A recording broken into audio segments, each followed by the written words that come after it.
goût de luxe Paris, le goût des autres. Et nous sommes ravis d'accueillir pour ces 10 minutes d'évasion Sandrine Mercier, bonjour. Bonjour Karine. Rédactrice en chef de AR Magazine. Olivier Marin, bonjour. Bonjour. Rédacteur en chef de Figaro Classifieds. Alors Sandrine, on va aller loin, loin, très loin avec vous. On va commencer à aller d'abord en France avec vous, Olivier Marin. Quoique des propriétés viticoles, il n'y en a pas qu'en France. J'imagine dans votre numéro spécial propriété viticole, vous êtes intéressé seulement à la France? Oui, alors dans Propriété Le Figaro, qui sort d'ailleurs aujourd'hui, le magazine, on a fait un dossier spécial effectivement sur ces propriétés viticoles qui sont en vogue. Alors là, on se limite à la France. Ce sera l'occasion de faire un autre numéro. C'est déjà pas mal. Et on a vu, c'est véritablement en vogue. Donc un dossier, un tour d'horizon de ce marché, à la fois sur le Bordelais, mais aussi la Provence, qui est très prisée. Avec ce qui marche également, c'est tout ce qui touche à l'œnotourisme. Beaucoup, finalement, ne misent pas forcément que sur le vin avec les propriétés, mais diversifient énormément avec des oliviers, avec des centres de spa, tout ce qui est lié en fait au bien-être et véritablement un art de vivre avec le vin. Et le départ des Anglais fait quoi? Fait flamber les prix ou au contraire chuter les prix? Ils sont pas encore partis, les Anglais. Ça va? Ils sont toujours là? Ouais, pour l'instant, ils sont encore là. Mais c'est vrai qu'il y en a certains qui partent, hein, c'est vrai. Bon, en tout cas, allez découvrir ces magnifiques demeures. On va continuer à visiter la France. Je sais que vous avez un bien exceptionnel à Paris. On va y venir dans un instant. AR Magazine, la une, vous étiez venu nous en parler la semaine dernière, Sandrine Mercier, on se rappelle, c'est le fameux éléphant en Thaïlande. Mais il n'y a pas que ça dans AR Magazine et sur le site. Vous nous emmenez d'abord au Pérou. Alors le Pérou, mais c'est pas le Machu Picchu ou Cusco. Ah ouais, on comptait pas là-dessus avec vous. Vous connaissez déjà, donc on va plutôt dans le nord qui est beaucoup moins connu. Mais le Pérou déjà a fait une augmentation de 6% de visiteurs l'année dernière. Donc c'est vraiment une terre méconnue. Nous on va dans le nord pour découvrir par exemple le site de Cumbe-Meyo. Alors il est pas du tout connu, mais il le mérite parce que c'est un peu le pont du Gard. Ah oui. On peut dire ça parce que c'est un aqueduc qui a 9 kilomètres. Il a plus de 1000 ans et donc il est complètement creusé comme ça dans la pierre. Et alors vraiment c'est un génie hydraulique de ces terres précolombiennes parce qu'il y a une pente très douce qui permet d'amener donc l'eau sur ces terres qui étaient complètement inhabitables et qui ont permis à toute cette société de vivre à cet endroit-là. Et alors et juste à côté on voit une bergère qui file la laine comme ça, comme si de rien n'était. Le temps est vraiment arrêté dans ce nord Pérou. Et il y a un musée qui parle de cette histoire? Oui, alors il faut aller à Lumbebamba. Là il y a 219 momies qui vous attendent sur une étagère. Ah, c'est sympa. Elles font un peu peur puisque ces cadavres ont complètement séché au soleil et on les a retrouvés il y a seulement 15 ans. C'était en l'an 2000 qu'on les a trouvés. Donc c'est vraiment une richesse qui appartenait à la société Chachapoya, les guerriers des nuages. Et il y a d'autres vestiges? Oui, alors les Chachapoya, on peut aller, c'est ce qu'il faut absolument faire, c'est aller marcher jusqu'à 3000 mètres pour découvrir cette cité des Chachapoya, ce qu'il en reste. Il y a des plateformes sur 7 hectares, des plateformes de pierre avec des maisons encore en pierre, avec des vestiges, avec des frises incroyables. Et il semblerait en fait, donc ça s'est éteint, alors comment? Eh bien en fait, les autorités de la région leur ont mis sur le dos, je dirais, les épidémies suite à l'arrivée des conquistadors, et on trouve des centaines de squelettes d'enfants au bord de la falaise, et c'est comme ça que ça s'est complètement éteint et la nature a repris ses droits et on trouve aussi des lamas quand on marche dans cette région. Et allez, très rapidement, on dort où quand on va là-bas? Alors vous parliez d'immobilier incroyable, il y a vraiment un lodge à ne pas rater, c'est le Gokta Lodge. On est vraiment au pied de la montagne, face à des falaises incroyables et on est face à des chutes d'eau qui font partie vraiment des top 15 des plus grandes chutes d'eau du monde. Vous êtes dans votre transat au bord de la piscine et vous admirez ça, c'est juste pour vous sous vos yeux. Alors pour organiser votre voyage, je vous conseille l'agence Altiplano, avec ce nom déjà spécialisé dans les voyages au Pérou, altiplano-voyage.com. On est monté bien haut grâce à vous, allez, on redescend doucement, on retombe sur nos pattes. Olivier Marin, vous nous dites, il faut absolument que je vous présente ce bien d'exception à Paris. Ah, vous voulez, d'accord. Ah oui? Bien, oui, absolument. Dans le magazine, effectivement, on a un bien qui est absolument extraordinaire. On a fait un reportage, j'espère qu'on va voir les images. C'est sans doute l'un des plus beaux lofts parisiens actuellement en vente sur le marché. Faites-nous saluer. Alors nous sommes du côté du Carré des Antiquaires, Saint-Germain-des-Prés. On est entre le loft new-yorkais et la Maison Bourgeoise. C'est un hôtel particulier de 360 mètres carrés sur 5 niveaux. On a rez-de-chaussée, une entrée qui distribue en fait un salon avec piano, bibliothèque, un coin-bar, un escalier blanc, 10 mètres de hauteur sous Donc plafond. pardonnez-moi de vous couper, mais ils ont fait un loft dans l'hôtel particulier. Absolument. Waouh. Absolument. On est sur, en fait, un espace avec une cour pavée. C'est un lieu absolument hors du commun.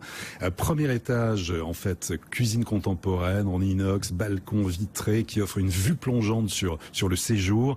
Il y a aussi un sous-sol avec des arcades en pierre, une suite, un hammam aux mosaïques grises, beaucoup d'ambiance, un jardin américain, pas de jardin, une piscine intérieure, 4 ascenseurs intérieurs. C'est absolument incroyable.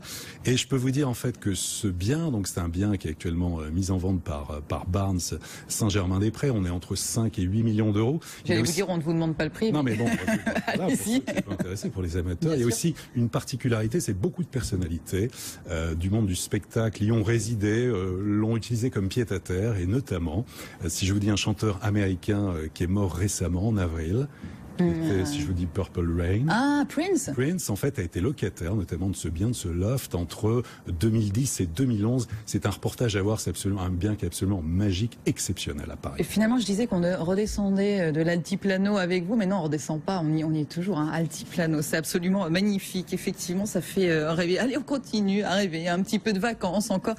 Les Seychelles. Les Seychelles, Sandrine Mercier, mais on a envie de plage, de mer, mais il n'y a que ça en fait aux Seychelles. Il y a carrément le paradis, c'est pour ça qu'on essaie d'y aller. Il y a 115 îles hein, comme ça parsemées comme des confitis dans l'océan Indien. Alors vous imaginez bien sûr les eaux écarlates, éclatantes, le blanc, l'eau vraiment incroyable, le sable blanc et ces blocs de granit hein, qui font vraiment la particularité des Seychelles. Et aussi le Coco Fest, c'est le fameux, c'est la noix de coco la plus grosse du monde. Elle est là-bas à cause de ses formes suggestives. Alors c'est la carte postale qu'on peut vivre vraiment aux Seychelles et en plus, je dirais... Pardonnez-moi, mais il n'y a pas de surprise finalement, ni bonne ni mauvaise quand on va aux Seychelles. Si, il y a les tortues. On va tomber sur des tortues terrestres énormes, géantes. On peut assister à la ponte comme ça des tortues marines. C'est vraiment l'écotourisme aussi, c'est vraiment l'endroit où c'est le plus avancé au monde. On le sait pas assez, donc il y a quand même une bonne surprise, qu'il y a du tourisme, mais en même temps la nature est vraiment sauvegardée et protégée. Et on assiste, on a des oiseaux aussi magnifiques. Enfin bon, on peut pas s'ennuyer, on découvre vraiment une faune et une flore incroyables. Alors pour y aller, il y a un aller simple, je vous conseille l'aller simple. Bah oui, c'est ça. On n'a pas envie ne de revient pas. Avec Air Seychelles Paris Mahé, on fait une escale à Abu Dhabi et après on peut prendre d'autres vols pour Pralin par exemple et pour se loger Avani Hotel, il y a deux hôtels absolument magnifiques avec des bungalows très très élégants, des magnifiques jardins, des chambres raffinées sur avanihotel.com. Parfait, sinon on retrouve bien sûr toutes les infos dans AR Magazine. Une petite maison aux Seychelles, Olivier, non? Non, alors ça c'est pas moi. Maison aux Seychelles, dans quel sens? Je souhaite en acheter. Oui. Ça oui. Absolument. En revanche, vous nous en proposez en Espagne. Alors effectivement, on a tous les 2 mois en fait un dossier international et là on s'est intéressé à l'Espagne sur l'immobilier, cet immobilier haut de gamme. Alors c'est vrai que les prix avaient énormément chuté en Espagne de l'ordre de 30% pendant la crise, il commence à remonter de 10-15%, mais il reste quand même des opportunités. Donc tour d'horizon, on sait qu'il y a des ventes en hausse en Andalousie, en Catalogne, à Madrid et la région de Valence, des marchés côtiers qui sont aussi très convoités. Dans les grandes villes, il faut savoir que Madrid est beaucoup moins cher que Paris. Madrid sur le haut de gamme, c'est entre, on va dire, autour de 7 000 à 10 000 euros du mètre carré. À Paris, sur le haut de gamme, on est à 20 000, 30 000, voire parfois plus. Les quartiers du centre de Barcelone sont très prisés. Puis la tendance, c'est l'Andalousie. Alors, il faut savoir qu'à Marbella, en 1 an, il s'est vendu plus d'une centaine de maisons à plus de 4 millions d'euros. Ah oui. Beaucoup d'acquéreurs étrangers. On voit de plus en plus de Français qui délaissent la Normandie, la Bretagne. Ah, ils ont envie de soleil, on dirait. Ils ont envie d'un peu de soleil, donc ils partent en Andalousie. Voilà, c'est une des thématiques que l'on développe dans ce dossier sur l'immobilier en Espagne. Je croyais que c'était le Portugal aussi qui avait le vent. Ça sera le prochain dossier. Ouais, c'est ça. Ouais, c'est ça. En tout cas, c'est donc aujourd'hui en kiosque. En kiosque aujourd'hui. Aujourd'hui en kiosque pour propriété. Olivier Marin, merci beaucoup à vous, rédacteur en chef de Figaro Classifieds. Et c'est toujours en kiosque et toujours sur tablette et toujours sur Internet. AR Magazine, Sandrine Mercier avec ce bel éléphant de Thaïlande en couverture pour nous faire voyager. Allez, on va se quitter avec l'image du jour. Eh bien, c'est un engagement, figurez-vous. C'est l'opération La Flamme Marie-Claire 2016 qui débute aujourd'hui avec la mise en vente de la petite bougie L'Occitane. C'est une initiative caritative qui est organisée, comme son nom l'indique, par le magazine Marie-Claire et qui a pour but de soutenir les associations engagées dans l'éducation des petites filles et des femmes à travers le monde. Voilà, vous achetez une petite bougie et vous vous engagez. Vous avez jusqu'au 30 octobre pour participer au financement de programmes pour la scolarisation des petites filles et l'éducation des femmes dans le monde. Voilà, c'était l'image du jour. Demain, Good Luxe Paris revient et durant toute la semaine, désormais, c'est de 14h à 15h. Et le week-end, bien sûr, on se retrouve toujours avec Emmanuel Rubin pour les Good Luxe du week-end. Merci beaucoup à tous les deux, Olivier Marin et Sandrine Mercier.